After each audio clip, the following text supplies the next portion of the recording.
अस्सलाम वालेकुम friends, I am Mohammad Naeem and welcome back to my YouTube channel. Video शुरू करने से पहले आपसे मेरी रिक्वेस्ट है कि अगर अब तक आपने मेरे चैनल को सब्सक्राइब नहीं किया तो मेरे चैनल को सब्सक्राइब कर लीजिएगा और साथ ही की बेल आइकन को भी ऑन कर लीजिएगा ताकि मेरी हर आने वाली नई वीडियोज़ की अपडेट आप तक पहुँचती रहे। मुझे कस्टमर की कॉल आई थी कि सर हमारा एक AC है वो जो है ना वो लेस कूलिंग पे चला गया है, तो आके क्या आप चेक कर सकते हैं।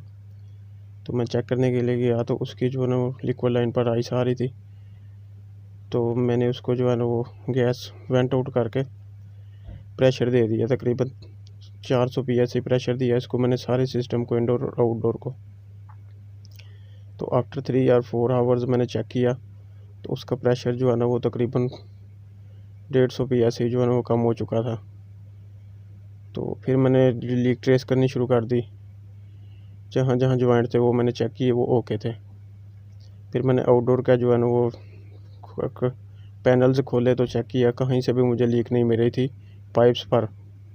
फिर मुझे थोड़ा सा डाउट हुआ तो मैंने इसके जो टर्मिनल के ऊपर टर्मिनल बॉक्स था वो खोला तो नीचे मुझे ये लीक मिल गई।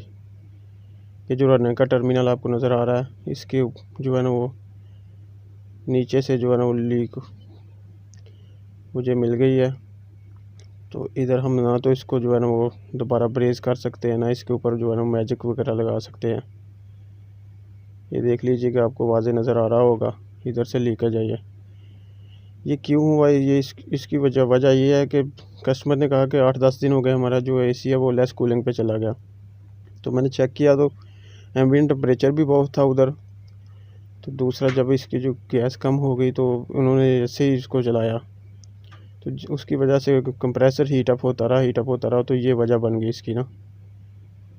तो जब भी आप जाएँ लेस कूलिंग की, अगर आपको कोई कॉल वगैरह आए तो आप जाके उसकी पहले लीक ट्रेस कीजिए, जाते ही गैस टॉप अप ना कर दीजिए, फिर गैस निकल जाएगी।